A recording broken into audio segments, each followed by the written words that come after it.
maintenant, nous appelons Mélissa Pissessure, fondatrice de Môme Funéraire.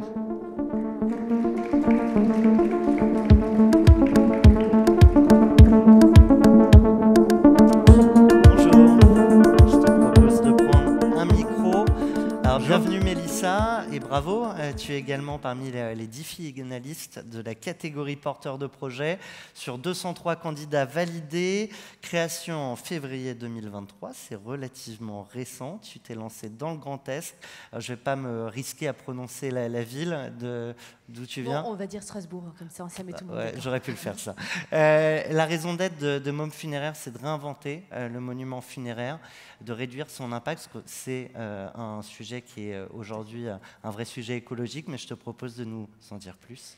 Oui, donc Môme Design Funéraire, comme tu l'as dit, souhaite réinventer le monument funéraire en le rendant plus durable et plus design aussi.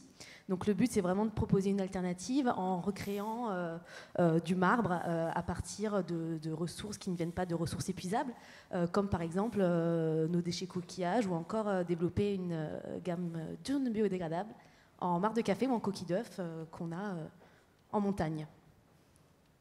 J'ai volé la question de Massoud, je m'en rends compte, je suis navré, du coup je t'en repose une autre, mais tu dis que tu développes du marbre à partir de déchets ?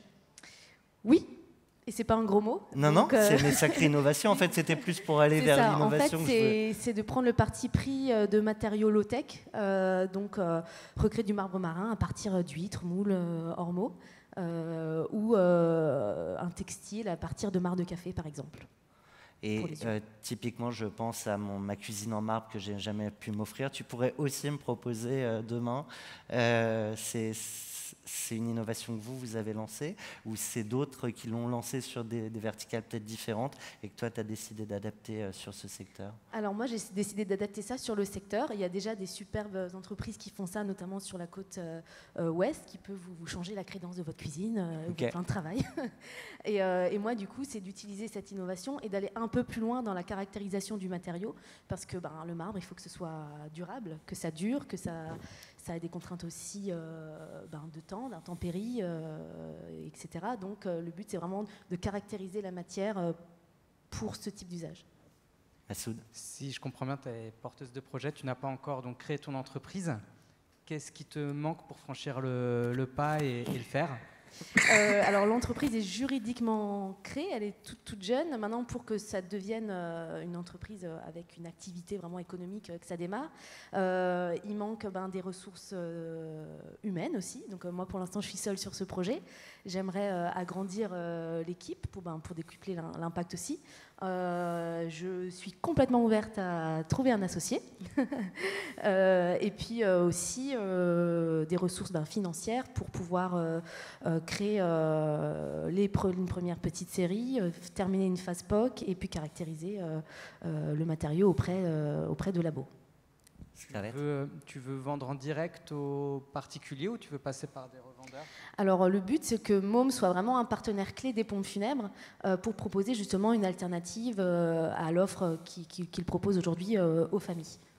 Donc c'est du B2B. Ouais. Et le coût d'une pierre tombale versus un vrai marbre, comment ça se... Alors en moyenne, un monument funéraire coûte environ dans les 3 à 4 000 euros. Le but, c'est de trouver le prix juste. Et donc ça, c'est aussi des thématiques sur lesquelles je travaille actuellement, voir comment chacun peut s'en sortir dans la justesse de ces prix-là. Quand on parle d'empreinte environnementale améliorée, on imagine toujours que c'est plus cher. Là, il n'y a peut-être pas toute l'extraction du marbre, mais il y a quand même tout un procédé pour construire cette nouvelle matière que vous avez réinventée. Je reviens un peu sur la question de Scarlett, mais le niveau de prix, il est bien au-dessus, un peu en dessous, et du coup avec un vrai intérêt peut-être aussi pour les distributeurs en termes de marge? Alors, il est un peu en dessous du prix du marché en termes de prix public. Par contre, en ce qui concerne la marge professionnelle, ma marge, moi, est moins grande que, par exemple, les professionnels, ce qu'ils peuvent acheter via des grossistes, où du coup leur marge est beaucoup plus grande. C'est juste une question de volume de ton côté? aujourd'hui ou de volume et puis de main-d'œuvre aussi. C'est-à-dire qu'il faut savoir que 90% des monuments funéraires que l'on voit dans les cimetières viennent d'Inde et de Chine, de carrières non certifiées, qui viennent du coup de ressources épuisables, puisqu'on creuse, on creuse, on creuse. Et puis du coup, je vous laisse imaginer l'impact carbone que ça implique de faire venir ces gros blocs de pierre jusque chez nous. Et en plus qu'on achète à très bas prix et qu'on revend à un prix marché qu'on connaît aujourd'hui. Dernière question, pour convaincre à la fois les distributeurs et les consommateurs, il va falloir communiquer. Et en même temps, on est sur un sujet sur lequel, j'imagine, en tout cas, je ne le connais pas très bien, c'est pas évident de communiquer. Eh bien, justement, on est à la jeunesse d'un renouveau dans le funéraire. Et il y a vraiment des nouveaux acteurs, une nouvelle génération qui a envie de faire bouger ces lignes-là. Et de remettre un peu l'humain au centre de toutes les démarches et avoir une démarche plus éthique et environnementale.